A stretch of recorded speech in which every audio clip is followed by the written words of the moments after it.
Mashantucket, ESPN2 Friday Night Fights. Karl, Dynamite, Dargan versus Tony, the Lightning, Luis. This is a fight that will catapult the career of the winner. They're going to leap right into the ranking. And the loser, hate to say, they're taking a step back light years. The WBA has Luis right now ranked 14. Dargan's got to be sitting right outside the rankings at 17-0 in a way. He's literally dominated all of his opposition thus far.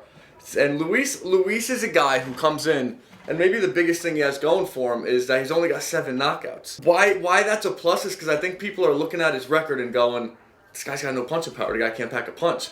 But if you watch his last 2 fights, especially, this is going to be Luis's 3rd undefeated fighter in a row. He fought Ivan Redkoch, which Redkoch right now currently sits on top of the lightweight division. He went the distance with Redkoch, which is huge. I don't think people understand how big that is. After that fight, he took on Wanzel Ellison, another undefeated, technically skilled fighter in Ellison's backyard. So it's not even like Luis came in like, all right, I need a tune-up. I need to get back to my winning ways. He's coming to Connecticut all the way from Canada to take on Dargan, where Dargan's fought in Connecticut before. He's going to have a fan base there. And going back to what I said with 7 knockouts, people don't think this guy could pack a punch. This guy can throw a punch, and when he gets you in the corner and he cuts the ring off like he's going to plan to do against Dargan, it's dangerous. It's dangerous for anybody, especially a guy like Dargan who was knocked down in his last fight. So we'll see if Dargan is he going to be overwhelmed by the flurry of punches and the way that Luis cuts the ring off, or will he be able to utilize the ring to his advantage and keep boxing, utilize the jab and do what he needs to do and what he has done in the past.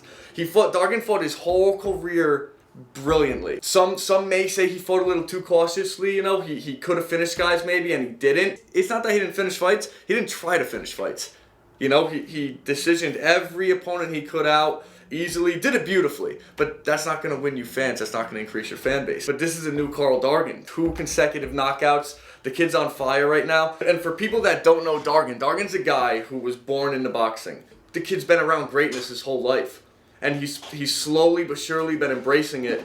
And you see that with the way he's been performing. With his skill set, his speed, his defense, and lately, like I've said before, now that we've seen recently his punching power, I don't know if there's anyone in the lightweight division that could match his skill set. People need to go back September 20th, replay Dargan versus Perez. You'll see what I'm saying. I'm not trying to talk to people like they're 6-year-olds and they still believe in the tooth bunny. This kid has shown he's got punching power, he's got speed, he's got defense. There's nobody on the planet right now that wants to fight this kid. And Tony Luis is that guy. Tony's coming into enemy territory to get a job done live on national TV, ESPN2 Friday Night Fights.